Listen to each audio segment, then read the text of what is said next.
А что это такое? Спросите ви. Що це таке? Запитаємо ми. Qu'est-ce que c'est? Скажут французы. А ответ прост.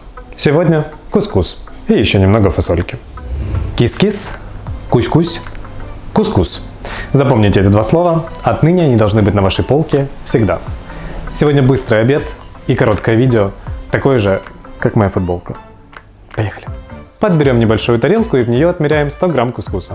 Добавляем пол чайной ложки итальянских трав, из пакетика. Четверть чайной ложки сухого чеснока, ароматного. По вкусу можете добавить сушеные томаты или паприку кусочками, что есть в доме. И 1/4 чайной ложки соли. Перемешаем сушку до однородности и заливаем кипятком. 200 мл или же ровно в 2 раза больше, чем кускуса. Накрываем крышкой или тарелкой и оставляем на 3-5 минут. Поливаем всю эту красоту сверху оливковым маслом.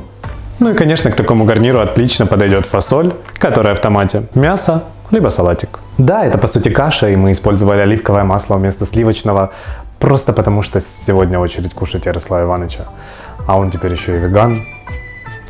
Видели бы его футболки из соломы. Но не переживайте, мясоедам это тоже очень понравится.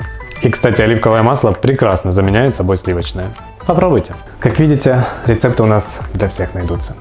Подписывайтесь, жмите колокол, бегите за кускусом. Увидимся. Я пошел есть.